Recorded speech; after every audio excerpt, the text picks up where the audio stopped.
If you've ever visited the beach, stood thigh deep in the water, and for some random reason decided to spit into the waves, congratulations, you've made about as much impact on the water level of the Pacific Ocean as each new iteration of Sherlock Holmes makes on the list of adaptations to date. If you want to experience true doom scrolling, try looking up Sherlock Holmes on IMDb and finding the bottom of the list of results, and that's just visual media.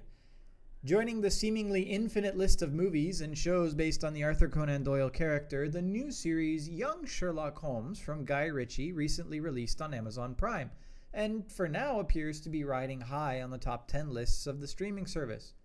But will its popularity last? Is it a worthy addition to the Sherlock Holmes lore, and is it worth investing your time in? The short answers are probably not, and probably not. But you wouldn't have clicked on the video if you only wanted short answers, would you? I'll give it some credit.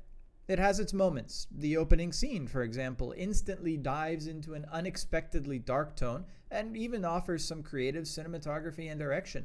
Moments like this one pop up in the show every so often, moments that made me actually interested in what was going on my screen. The acting was pretty solid overall. Hero Fiennes Tiffin as Sherlock is actually pretty decent, and his acting really pulled a lot of weight to help each episode reach mere watchability levels. Donal Finn plays off of him nicely, creating a believable, if somewhat cheesy and recycled dynamic duo on-screen friendship. Casting is certainly one of the stronger points of the series, but maybe one of the only stronger points. Now, to be very upfront, I have not read the novels the series is inspired by. But part of the interest of every Sherlock Holmes version is how the powers of observation are put to use, how they look on the screen, how they are reacted to by the people around them. Young Sherlock Holmes, as the name would suggest, places us in the pre-detective era, never quite stating that he hasn't truly developed these powers yet, but also not really letting them go full blast. It's a strange, in-between posture to take, made even more awkward by almost always making Sherlock use his observational techniques when around Moriarty, who is one of the people in the stories that matches Sherlock's abilities. Mycroft, Sherlock's brother, is normal, which is a big deviation from his original character and not a change I particularly liked. Character work in general in this series is ham-fisted as well. Save the progression between Sherlock and his father, which, without getting into spoilers, I thought was handled fine and provided a good character drive to the protagonist, every other character just hopped from one beat to the next without reason or progression. The university principal is over the top and ridiculous as a kind of antagonist at the beginning.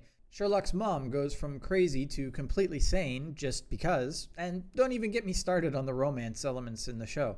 Almost nothing about these characters works.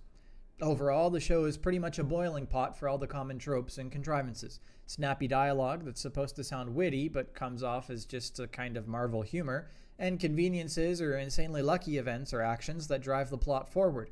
Seriously, there are major plot points that all depend on insane coincidences, like the fact that this guy didn't just call for a maid from inside the room instead of actually leaving for a couple of minutes, or this guy holding a punch for a half a second just so James can come around the corner to see the hit, even though this guy has absolutely no idea where in the world James is.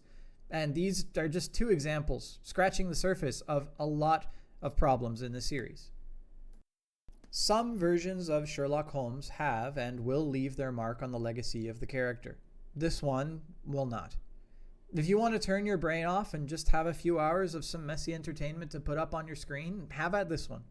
Otherwise, don't bother. There's nothing here that hasn't already been done better in some other adaptation. And if you really want to get some good Sherlock Holmes content, go read the books.